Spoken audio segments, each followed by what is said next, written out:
Hello, citizens of YouTube. This is the Geeky Nerd here, and today we're going to be talking about owning only one suppressor. And if it's going to be any of them, what should it be? So, before I start getting too deep in the weeds here, I'd like to send a big thank you out to everyone who has liked, commented, or subscribed in the previous videos. I appreciate you guys and always enjoyed talking to you. If this is your first time to the channel here and you like the content we have, please consider liking, commenting, or subscribing. With that out of the way, let's get into it. So, as all of us know, or as all of us are trying to learn about, the NFA game is one that is marked by patience and is one that is not for the faint of will. What do I mean by that? Well, for any type of NFA item, machine gun, suppressor, SBR, what have you, there is a mandatory $200 tax you have to pay on every NFA item, and NFA stands for National Firearms Act, which is regulated and controlled by the ATF, Bureau of Alcohol, Tobacco, Firearms, and Explosives. A lot of people forget the explosives part. Like them, don't like them, whatever your flavor of the month is, you got to abide by the laws and the rules here. You know, the cost of living in a civilized society, as they would say. And with the whole waiting game, it takes a while for them to follow their paperwork. Although it's mostly electronic, which I don't know why. It's quick. It was quicker before, in earlier days, but now it takes forever. Regardless, the standard waiting period can range anywhere from like 5 to 8 months. Sometimes even a year or longer, depending on how many items you have, or what the item is, or your background, and a whole bunch of different factors. So it varies greatly. And if you buy something like a suppressor, you're putting up to $1,000 with a tax stamp or more, and then you're not able to see it for 5 months to a year, which is just insane. So it's kind of like putting a long-term investment deposit out there and just hoping it grows and hoping it gets back to you. And that's one thing I've learned about playing the NFA game is once you buy it, save up for it, get all excited, buy it, completely forget about it. Go home, forget you even, bought it. Just say, oh, what is this credit card charge? Or, hopefully you bought it with cash, not credit, but regardless. Just completely forget about it, because if you obsess over it, those months are going to take forever. And if you forget about it, you'll get a happy phone call one day when you're at work and say, hello, so-and-so, your new suppressor's in. And then you're happy as a pig in mud, and you take off work for the rest of the day and go pick it up and then go home and just admire it. Typically how it is, like adult Christmas. And with that whole process is, of course, being costly, $200 a pop.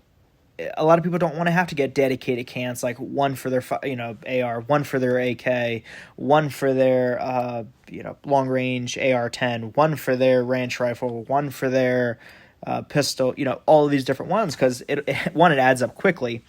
2, it's a lot of weight, and 3, it's a very long process, and sometimes not the easiest for anyone, especially if you do it yourself. Fortunately, I've had the pleasure enough to work with various gun shops who have been able to expedite the process and assist me in filling out the paperwork, so it made the process a lot smoother. If you can find a shop like that, I highly suggest going to them, as opposed to the ones who just put you out there in the weeds and say, yeah, you fill out this 20-page sheet or whatever with all the information, and don't mess it up, because if not, you'll have to wait a whole time again. Terrible.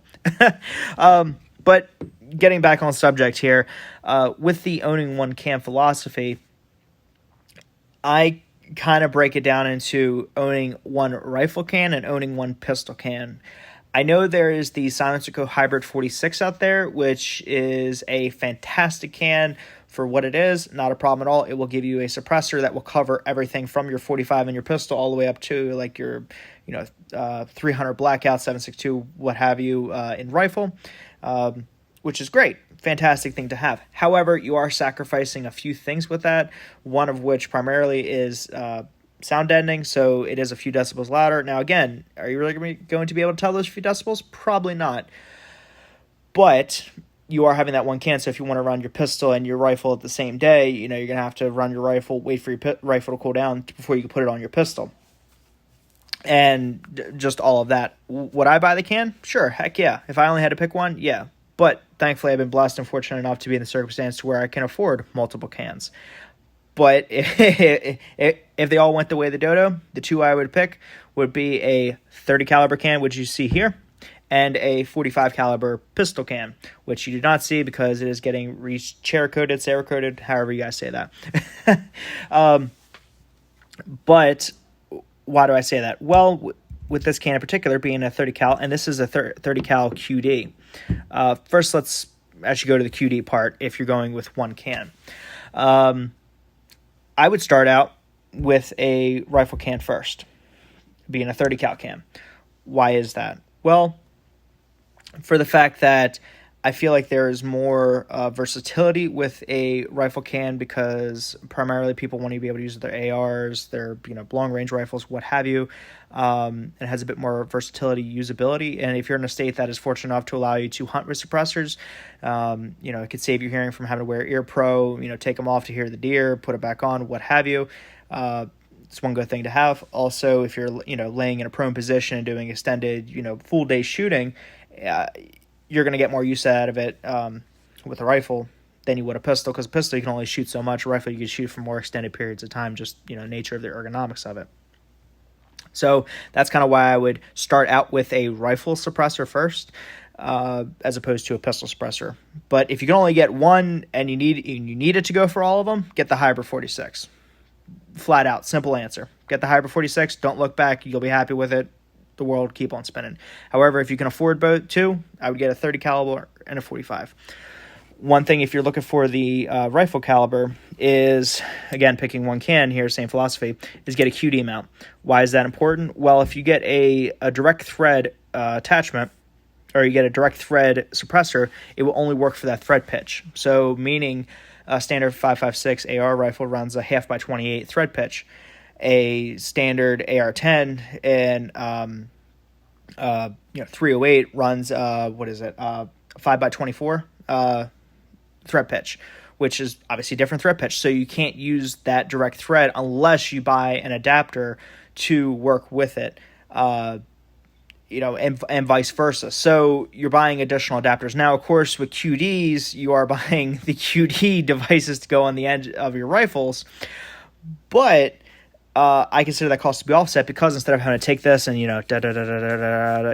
take it and thread it off all day, this I can just do boom, quarter turn, ratchet, done. It's on and easy enough off. So QD gives that ease of use. Also, you don't have to worry about the thread protectors on ones to where you didn't have threads, and then you took it off, and they right fell off the bench and hit a rock, and now your threads are all messed up. Ask me how I know about that. But yeah, that's just one thing I would consider if you're going with only a rifle suppressor. Second thing I would consider very important is the ability to take down the suppressor. For those of you guys that don't know, there's primarily two types of suppressors. There is a sealed, and then there is takedown. Takedown, obviously, as the name implies, you could take down the suppressor to its individual parts.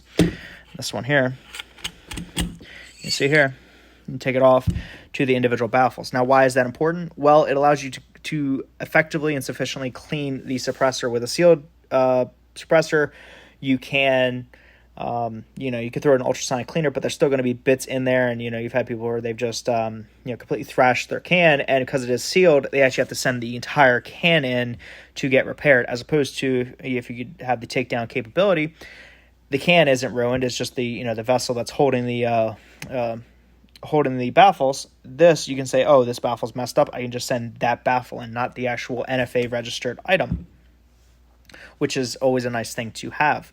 And additionally, is if you're able to take down your suppressor, you can clean out the carbon, which leads to more volume being in the suppressor, which means that it is quieter overall. And that's just something that I'd much rather prefer.